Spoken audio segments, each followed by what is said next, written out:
Hello and welcome back, everybody.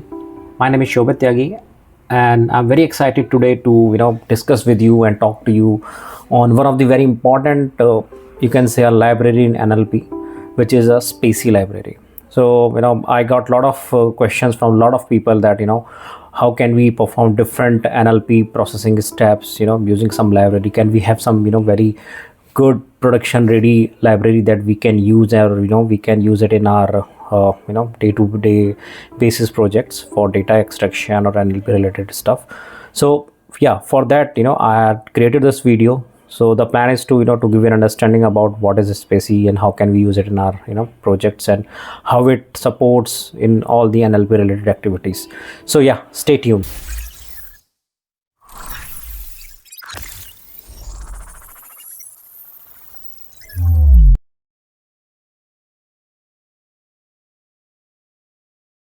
So let's see what is spaCy. So it's an open source library in Python for advanced natural processing task. Okay, so we can easily download this library using the pip install, or by following different packaging commands in Python. So it's an open source library, so we can freely download it and and use it for our all the NLP related activities. It is a fast, production ready, and designed for industrial strength text processing.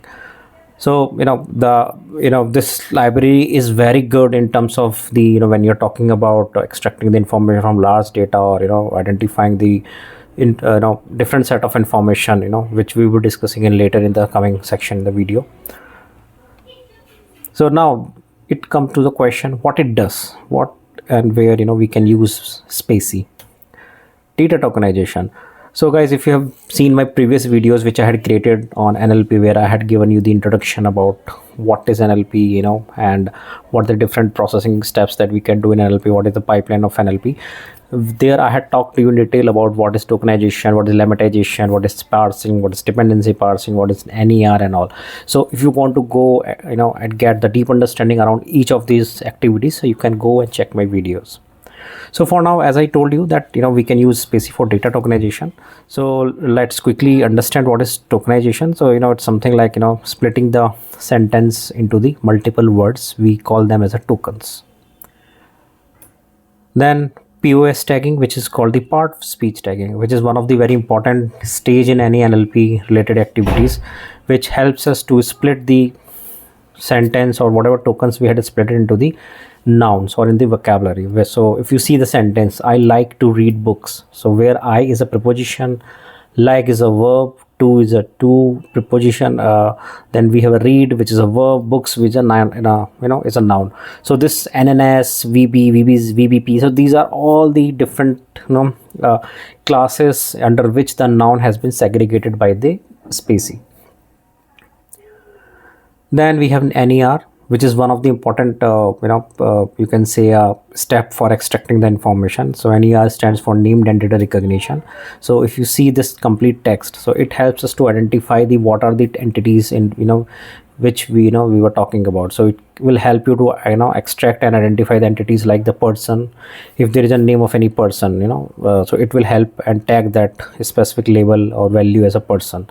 It can also help you to identify the organization, like which you're tagging as a GP. Okay, also if we have something like money, if you're talking about money or some numbers or some date, so using this spaCy we can able to extract all those information. So I think if you talk about the spaCy, though, spaCy had different sort of models, and different set of models had different set of library. So if we talk about a basic library which we will using in our later demo, so it helps us to extract I think 8 to 10 classes of entities from the text. So that can be the percentage, number, money, okay, name of the person, organization, location, etc, etc. Next, dependency parsing. So dependency parsing is something where we identify the how the word is related to other word in a sentence. Okay, we try to identify the dependent relationships in the sentence. So in this sentence, an Asian woman in crowd is not carrying a black bag. So the woman is depending on a relation, and the type of woman which we are referring is an Asian. Okay, and if you see the crowd, okay, so it is again that crowd is being referred by the women, so that women is the part of a crowd. Okay, so if also we see that we have a noun black bag, so how that black bag is related, with an object, is the by the object carrying. So these type of relations, you can see and identify, and see into the data. Okay, so these are all sort of relationships which we can see, has been extracted from the data. Let me check. Okay, also this complete sentence has been splitted into the pus tagging. So n is a determiner. We have a jj, another class of adjective.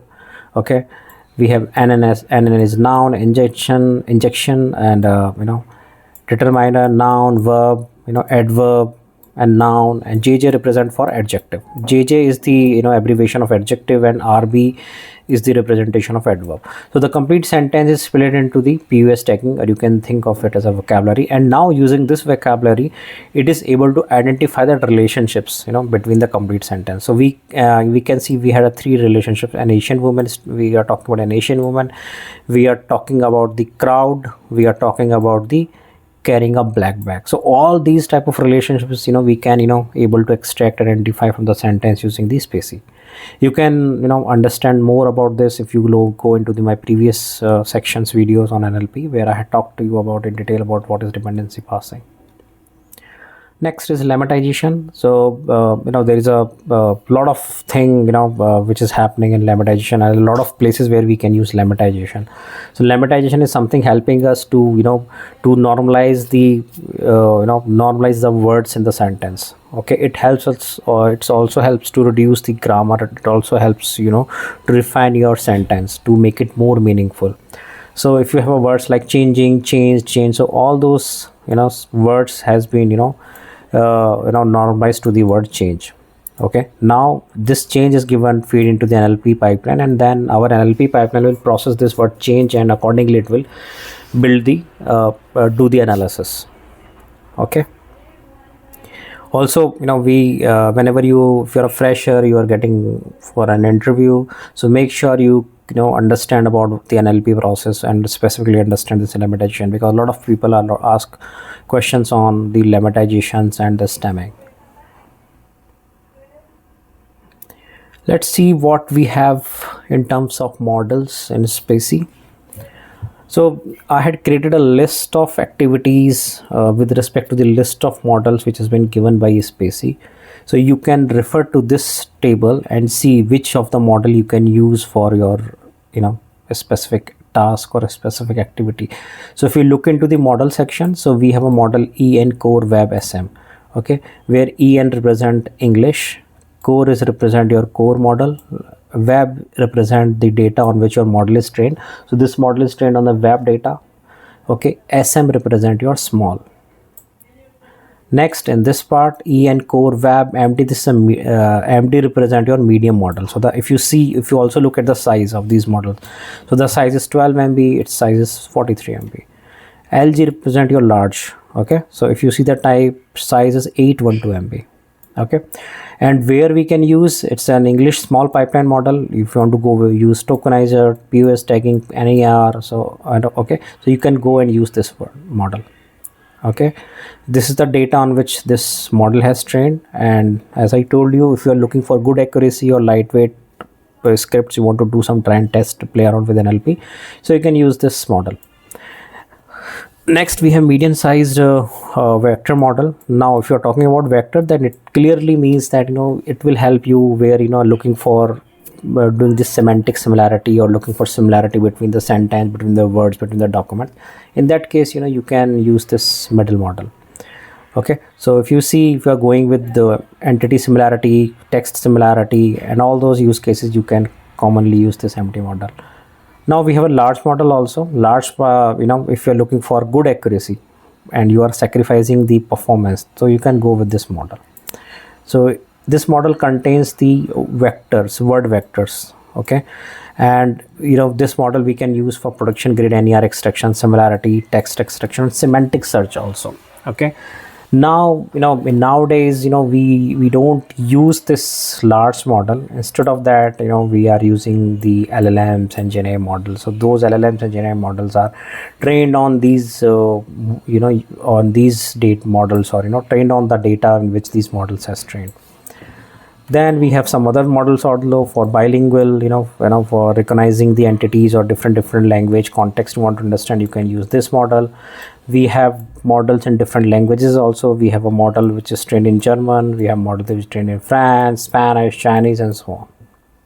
Okay, so based on your list, based on your requirement, based on your use case, you can select the specific model. But in our use case, we are going with the en core underscore web underscore sm small model for our analysis. Okay, so this is small information I want to discuss with you around this spaCy before we go into the demo. Okay, so let's do some coding and let's see what is spaCy.